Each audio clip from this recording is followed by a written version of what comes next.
I still have the boot. One boot. I keep it in a shoebox in the garage, and every couple of years my wife asks me why I haven't thrown it out. And every couple of years I tell her I don't know, which is a lie. I know exactly why. I never told this story for a long time. Not because I thought people would call me crazy, I've been called worse for less, but because the man I was telling it about was still alive for the first 11 years after it happened, and he asked me not to. Not because he was scared of looking foolish. He said something to me once, sitting on his tailgate with a beer he wasn't drinking, that I think about more than almost anything else anyone's ever said to me. He said, "Some things, once you say them out loud, you have to live next to them forever. Right now, they only live next to me at night." He passed 2 winters ago, so now it's just me carrying it, and I've decided I'd rather set some of the weight down.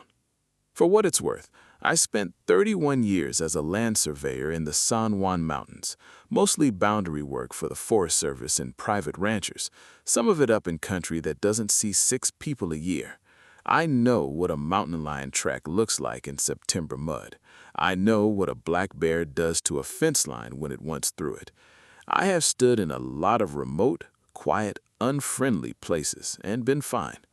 I say this not to convince you I'm an expert in anything supernatural. I'm not, and I still don't love that word.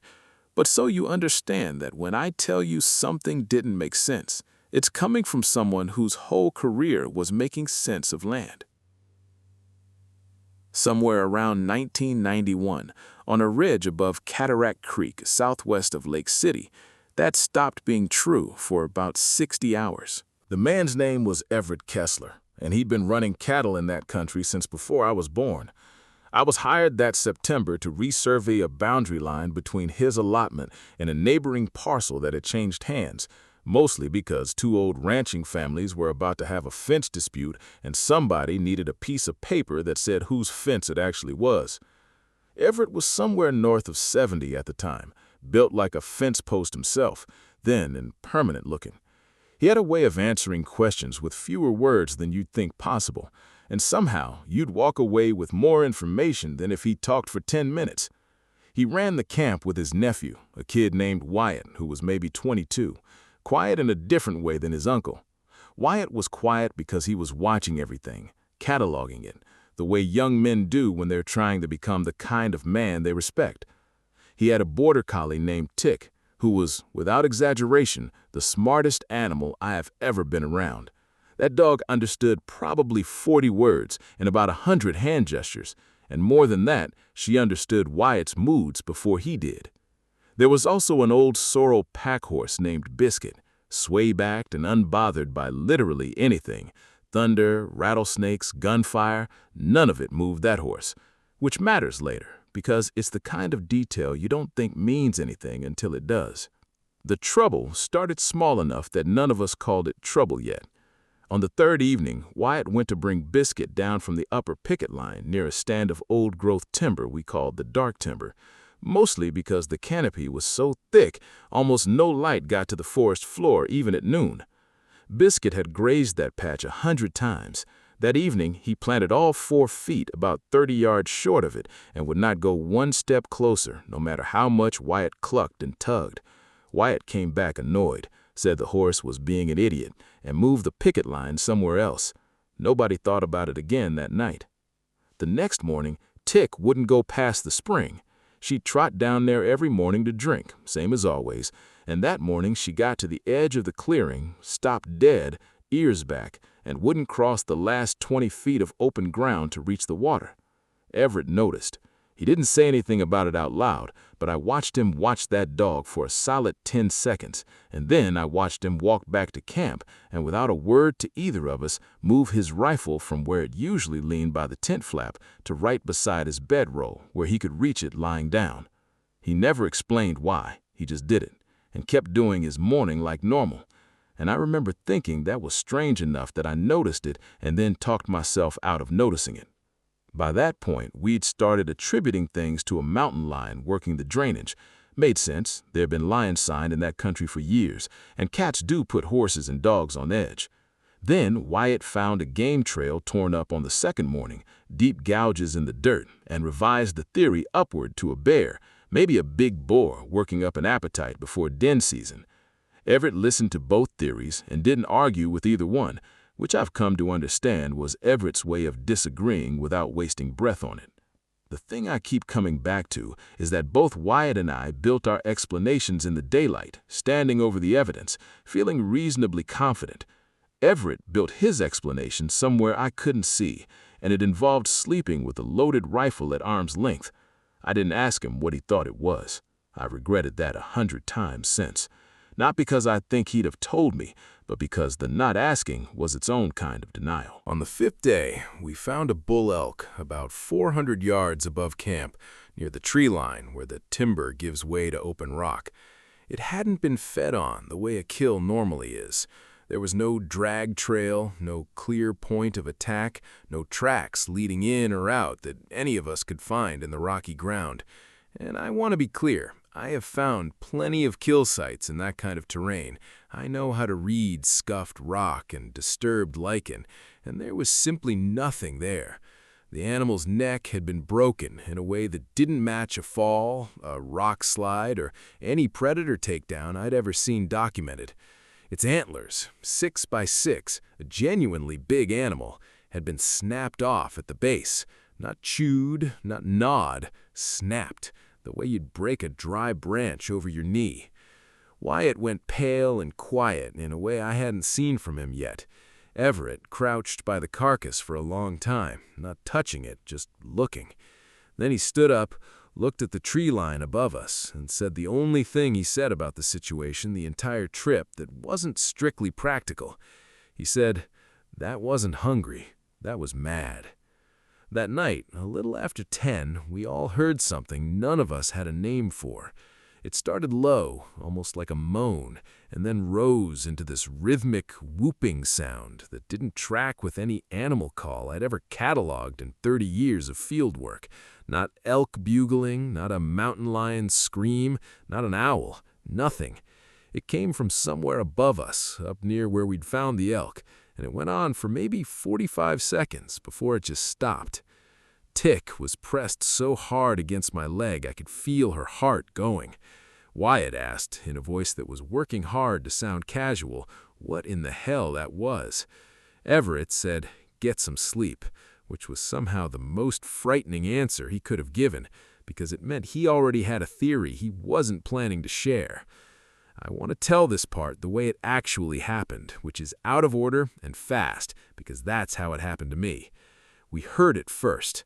Sometime after midnight, footsteps outside the tent, not 4 beat, not the pattern of anything on 4 legs, 2 feet, slow, deliberate, heavy enough that I felt each step land through the ground before I heard it.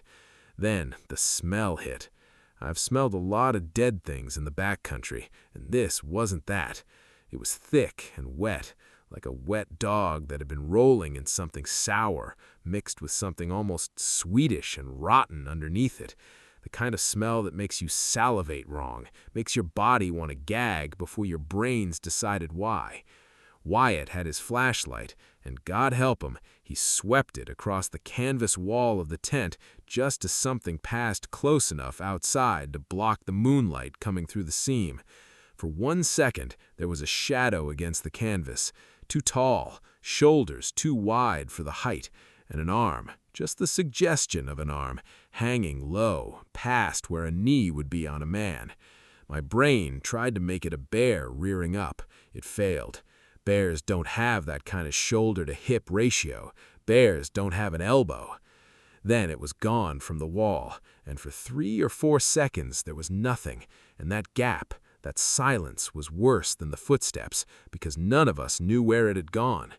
Then Everett said, very quietly, "Don't move." And about 2 seconds later, the whole side of the tent buckled inward, like something had leaned its full weight against the canvas, testing it, and Tick started barking in a register I'd never heard out of her, somewhere between fury and terror.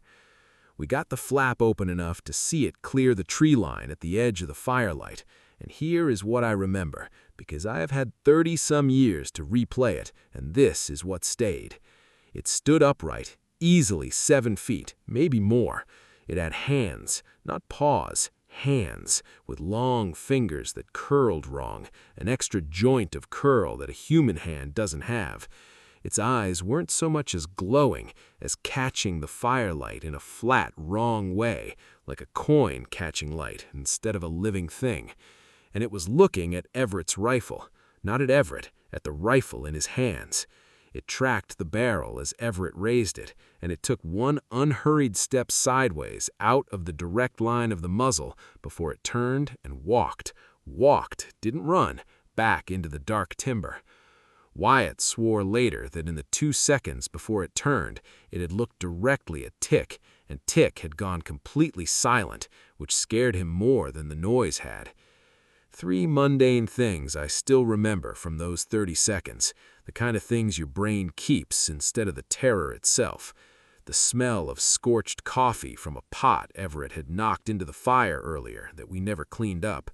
The specific cold of the tent zipper pull against my thumb, and Wyatt's flashlight beam shaking so hard it made a strobe effect against the trees. We didn't sleep in the tent again.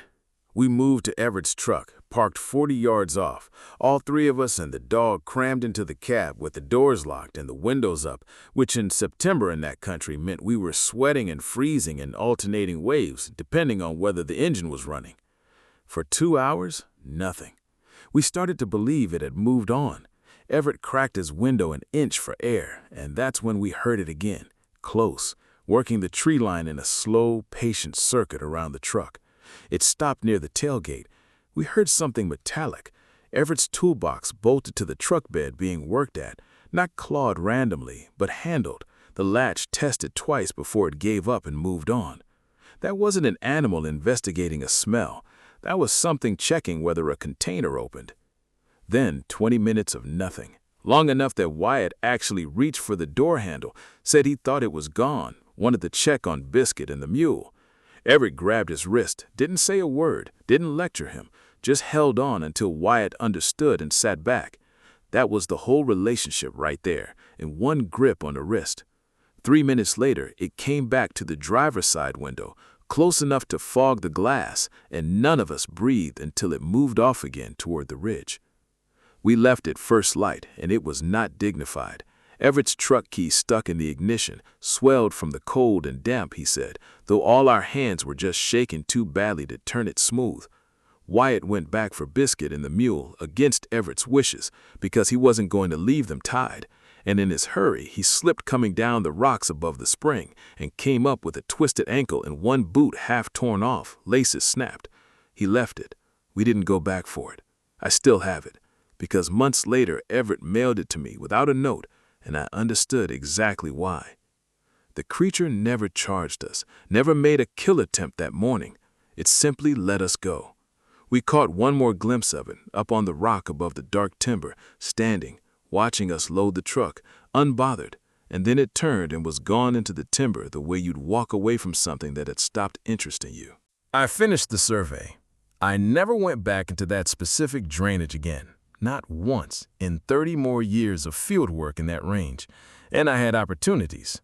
I found reasons. I told the Forest Service I had a scheduling conflict twice when jobs came up near Cataract Creek. That's not a general fear of the woods. I worked remote country for 3 more decades without incident and without particular anxiety. It's that one drainage, specifically, that I have built a 30-year habit of avoiding, and I know exactly why. Down to the ridgeline. I don't sleep with a window cracked in a tent anymore, even in good weather, even when I know it's irrational. My wife knows not to ask why. Wyatt, from what Everett told me before you passed, became the kind of rancher who checks his stock twice at dusk without being able to say what he's checking for, and never lets a dog off a leash after dark. Not once, not for 30 seconds. What I learned, the thing I didn't know before and know with total certainty now, is that the thing that'll save your life in a situation like that isn't bravery.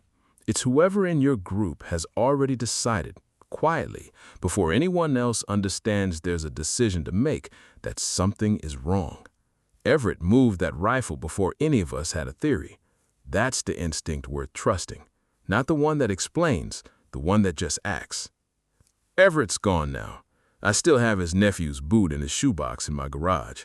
And some nights, when the wind's coming down off the mountains in a certain way, I think about that circuit it walked around the truck, patient, checking latches, and I wonder if it's still working that same ridge, checking something else's latches now.